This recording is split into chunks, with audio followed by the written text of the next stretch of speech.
دكتور ويك. في ناس مؤخرا كتير دايما بتستفسر وبتستغرب انا ليه دايما متجه اكتر للسين السوداني من اي سين تاني في الوطن العربي. الموضوع ده هتطرق له بعدين، بس اللي انت لازم تعرفه ان انا مش سوداني الاصل، فلو اخطأت في كلام في الترجمة او في التعبير معلش خليها عليك المرة دي. وعموما انا بحب جدا الكومنتس، الشباب اللي بيتابعوني على قناتي بيحطوها لي وبيفهموني ايه الصح وايه الغلط اللي انا بقوله في الكلام. لازم الاغنية نفسها تعجبني الاول عشان اعمل لها تحليل ونقد. طبعا في سين تاني حاصل من حوالي اسبوعين 3 او حوالي 3 أسابيع، السين المصري. في احد الشباب واحد الارتستس حابين يعملوا زي ما تقول بيف مع بعض، بس ده موضوع هتطرق ليه بعدين وهتكلم فيه بعدين، لانه مفيش اي منافسة خالص ما بين الطرفين في السين المصري. اتنين واحد منهم رابر كبير قوي والتاني منهم مؤدي مش هقول عليه رابر، والموضوع كمان تدخل فيه مروان موسى لسبب او لاخر. بغض النظر عن الموضوع ده خلينا نخش في موضوع النهارده. الميني اي بي او الالبوم المصغر اللي نزله، او اللي احب اسميه ميكس تيب، اللي نزله حليم تاج السر. حليم من وقت ما ابتدى يعمل اغاني لحد اللحظه دي محتفظ بان هو يكون مين ستريم او في النطاق الكبير الواسع بتاع الاغاني والهيب هوب والراب العربي السوداني الاصل. محاولات حليم ان هو دايما يطلع من جلده الطبيعي ويجرب اغاني جديده وانواع جديده من الميوزك، ده بيكون صعب شويه على الفنان لانه ساعات ما بتصبش معاه وبتخطئ، وده طبيعي يحصل من اي مغني او اي رابر او اي ارتست. وهو سمى الميني ألبوم ده ميمنتو.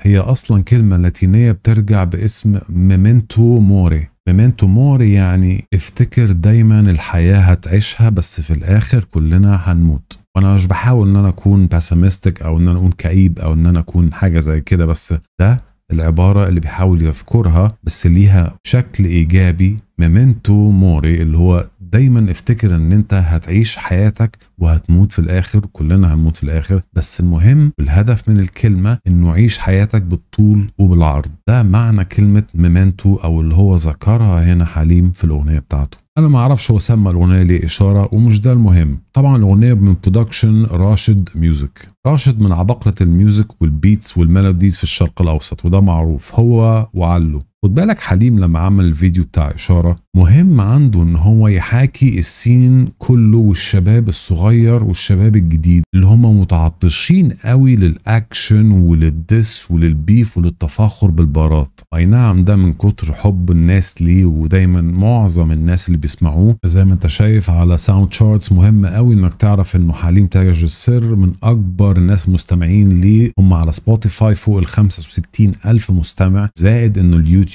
فوق ال 320,000 سبسكرايبر. افتكر شويه او لو ركزت شويه في اغنيه مانديلا هتلاقيها مشابهه شويه سواء في الفايب بتاعها او في طريقه الالقاء بتاعت حليم باغنيه ستورم اللي عملها قبل كده. نفس الفايب، نفس هدوء الصوت ونفس البين والالم اللي هو بيعاني بيه. تقدر تقول عليهم ميكس تيب ولكن هم مش اي بي فعلا. المهم تعالوا نبدا الاغنيه نشوف المشاكل اللي عاملها حليم، ومش قصدي مشاكل.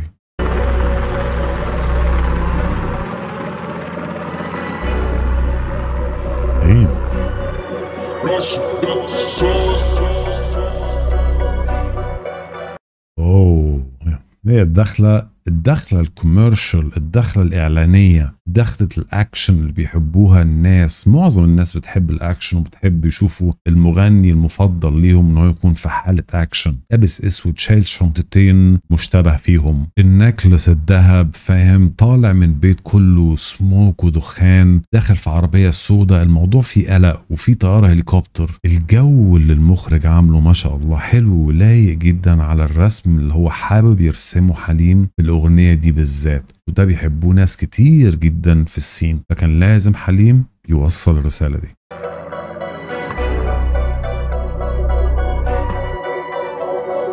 برفع الإشارة نيجس تطلع، زود اللي طارة انت تموت وصاحبك يبلع، سامي طاير فوق وسامك يرجع، بحسب الرزم يا نيجا شوف سنوني بتلع. ارفع الإشارة، وبيسمي هنا الإشارة ان هو ارفع العالم، يعني كل الشباب تطلع، زود الإثارة عند الناس وعند المتسابقين، انت هتموت وصاحبك يبلع. اعتقد ان هو يقصد هنا ان هو مش هتقدر تزايد عليا ومش هتقدر تسابقني، فانت هتموت صاحبك هيبلع، انا اللي هكسب. وبعد كده بيرسم نفسه كأنه سهم من أسهم الحروب، إن هو سهم طالع لفوق، أو ممكن تكون من أسهم الفيوز أو من أسهم السوشيال ميديا، إن سهمه طالع لفوق بس سهمك أنت بينزل. ترى انت تموت وصاحبك يبلع، سامي طاير فوق وسامك يرجع، بحسب الرزم يا نجا شو سنوني بتلمع حواري، بحسب الرزم يا شباب ولساني بتلمع من كتر ما انا بضحك ومبتسم من السنه للسنه، كتر ما انا بعد الرزم والفلوس. فليكسنج بارات من النوع العادي اللي متعودين عليه من حليم تاج السر. عرض البارات افتخاره بنفسه وبذاته وبشغله وبمجهوده في الشغل وفي الاغاني. البيت المستخدمه فيها شويه سسبنس طبعا واثاره، وفيها هافي دريل لو تسمع فيه. يا نجا الشوارع ضلمه، سمعنا في الحيوط واي موت بدايته كلمه، نظافه شوارع وحواري ضلمة. أسمائنا في الحيوط، أسمائنا في الحيوط يعني بيقصد بيها أسمائنا ملزوقة على الحيط وموجودة على الحيطان في كل مكان. يديني صورة رسمها لي إنه المكان ضلمة، المكان متوحش والمكان مش سهل المعيشة فيه، بس هتلاقي اسمنا احنا على الحيطة والموت بدايته كلمة.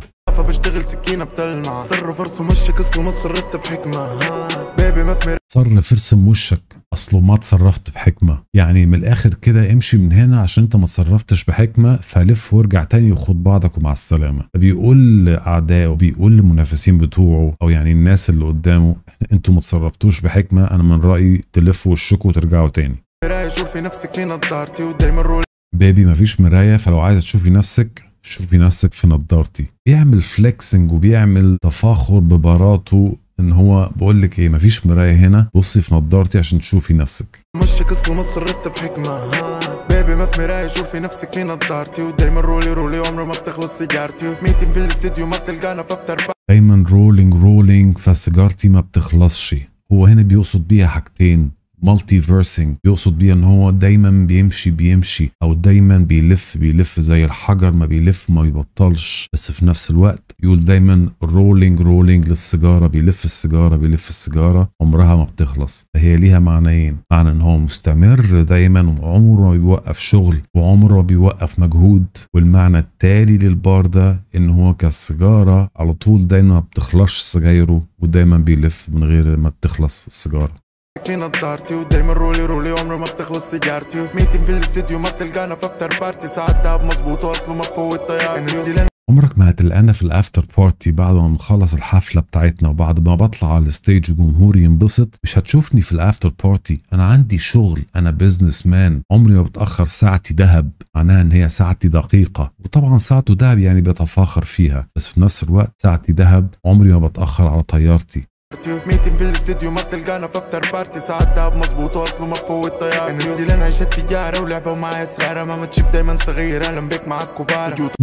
انزل انعش التجارة لعبة وعارف اسرارها. بيقول لك انه حليم بيفخر وبيعظم من قدراته في الميوزك وقدراته في البيتس وعلاقاته ومعرفته بالسين كاندستري، ان هو لما بينزل بينعش السوق وبيخلي السوق يضخ فيه الحياة مرة تانية. ليه؟ لانه هو عارف اسرار السين وازاي ايه اللي بيداس عليه ان هو ينعش السين وايه اللي يموت السين. بيقول لك قد ايه هو خبير في الموضوع. مهما تشيب ومهما تكبر هتفضل برضو صغير، اهلا بيك مع الكبار. مهما كبرتوا ومهما عجزتوا برضو هتفضلوا صغيرين في نظري، اهلا بيكوا عند الكبار اللي هو انا. الراعي العام لنا عيشة تجارة ولعبة ومعايا اسرارة، ما تشيب دايما صغير اهلا بيك مع الكبار. جوت الراعي العام يتجارة تجينا مع الطارة، رجعنا للاستديو انا نقصنا الحالة. جوت الرأي العام بتجارة، يعني بتقعد تقلب في الرأي العام وتلخبط في الرأي العام بألعابك الفاضية، وبتجينا معاك مشاكلك وبتجينا بمشاكل، تجينا معاه الطارة، يعني بيجي معاه مشاكل. ده على حد علمي طبعا، صححولي في الكومنتس لو انا غلطان. انا بحب اشجع الموضوع ده. مرة تانية اكتبولي في الكومنتس يا جماعة، انا مش سوداني، فهموني لو انا غلطت في ايه. بس ان هو يرسم لي الصورة ان انت بتحاول تقلب الرأي العام وبتحاول تقلب السين السوشيال ميديا بالكلام الفاضي اللي ملوش اي اساس من الصحة، وتجينا بمشاكلك.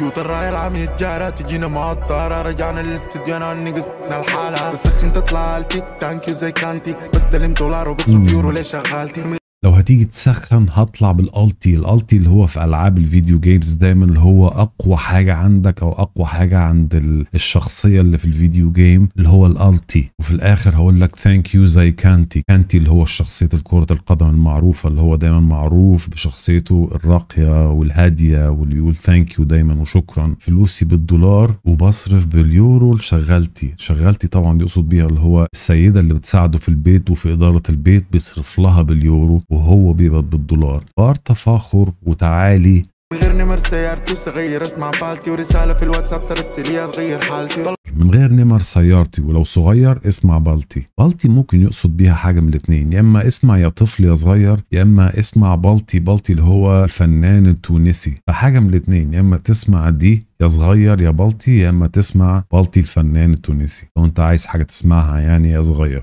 ظلام نضارة وقطرة وصنعنا موجة وطفرة اصله ما بتغلبنا كترة وين الناس اللي قالوا فترة. ظلام نضارة وقطرة يعني بيوصف لي وضعه الحالي ان هو لابس نضارة سودة ويستخدم القطرة من ورا النضارة عشان من كتر الظلام اللي قدامه، بس في نفس الوقت عملنا طفرة وصنعناها. احنا اللي عملنا الطفرة دي في السين. صباع الراجي كسرة انت بس تموت بحسرة، احنا ديل عبرنا بجيم وانتو ديل عبرتوا بدفرة. صباع الراجي كسرة يعني الشاب اللي هيجي او الشخص اللي هيجي عشان يرجو او يطلب مني حاجة هكسر له صباعه وفي الاخر هتموت انت بحسرة. احنا عبرنا الجيم وانتو يا دوبك عديتوا بضفرة يعني بالبوش او بالزقة يا دوبك عرفتوا توصلوا للجيم. من اكتر البارات اللي توضح لي قد ايه حليم متفاخر ومتعالي جدا بوضعه اللي وصل له بمجهوده شغله الكتير الدايم واجتهاده. قاعد ادير الجيم اخوك الليلة اكبر ترس غير الفستان ديم بيبي ام سو جالس. اخوك في الجيم اكبر درس. الترس اللي يقصد بيها هنا ان هو السلاح او الشيلد او الدرع. وبعد كده قلب الفيرس مره واحده ودي حاجه عجباني جدا ان هو بيكلم حبيبته بيقول لها حبيبتي ام سو جيلس انا غيور جدا غيري الفستان. هموم كتيرة ضحكة دايما اخر درس اخوك متوحش في المزيكا في الشوارع ترس. مرة تانية بيرمي بار بيقول انه بيتفاخر وبيقول ان هو وحش في المزيكا واكبر ترس. ترس اللي هو المدافع او المحامي او اللي بيحمي الشارع نفسه، ده اللي بيقصده غالبا. صححولي في الكومنتس طبعا. مقفل الطبلون وحتى لو قريت احترس لما اقوم اتكلم تسكت انت بس تتخرس. تعبان مقفل الطبلون حتى لو يقول احترس يعني الداشبورد بتاعت العربية او السيارة مقفل العداد على الاخر حتى لو الاشارة بتقول احترس. ولما اقوم اتكلم انت تتخرس. طبعا احنا فاهمين هو بيوضح الكلام ده لمين، هو بيرمي كلام على حد. انا مش هقول الحد ده مين، انتوا لو عندكم اقتراحات اكتبوا لي في الكومنتس تحت قولوا لي بيقول الكلام ده او البار ده خاصة بيقصد بمين. تحب الجيفة ما بتصطاد وما بتفترس ممكن السين تعبانة وحلي واحد كان العرس. بلاك جاك ولا جيك في اللوبي وجام ده بس مشكلتك بص قلب الفلو مرة واحدة من البيت اللي كان ماشي عليه بعد كده انتقل للفايب الهادي شوية من ده واحد كان العرس بس تتخرس. تعبان تحب الجيفة ما بتصطاد وما بتفترس ممكن السين تعبانة وحلي واحد كان العرس. بلاك جاك ولا جيك في اللوبي وجام ده بس مشكلتك بتدوبي وفاكد اب ساحة سمعه في سلوبي ونار نار. بلاك جاك جامدة بس مشكلتك بتدوبي. بص التناقض في البار، هي شكلها جامد بس مشكلتها ان هي بتدوب. ممكن يكون يقصد بيها ان هي البنت اللي هو بيتكلم عنها شكلها جامد بس مشكلتها ان هي بتدوب. والمزيكا تسلوبي برفع على الاشاره نيجس تطلع زود اللي ترى انت تموت وصاحبك يبلع. سامي طاير فوق وسامك يرجع بحسب الرزم يا نيجا شو سنوني بتلمع. حواري يا نيجس شوارع ضلمه سمعنا في الحيوط واي موت بدايته كلمه. نظافه بشتغل سكينه بتلمع صرف ارسم وشك اصله ما صرفت بحكمه. بص المنظر الطيارة الشكل الضلمة الفيو اللي مدهوني المخرج فايبرنت مع انه ضلمة بس مديني احساس من الميلودي اللي ورا في الاغنية ان هي حاجة ليها علاقة بالجانجسترز وحاجة ليها علاقة بالشنط اللي كان شايلها في اول الفيديو. فيديو حلو مش مميز قوي مش حاجة جديدة قوي بس حلو. اتمنى يكون عجبكم الفيديو. انا الفيديو عجبني البيت والميلودي والفايب ملائمه جدا للفيديو والاخراج الفيديو والكلمات وصوت حليم. لو عجبكم الفيديو ما تنسوش تعملوا سبسكرايب وشير ولايك. مش لازم تعملوا سبسكرايب وشير لو مش عايزين، المهم ان الفيديو يكون عجبكم وده المهم. اشوفكم الفيديو الجاي.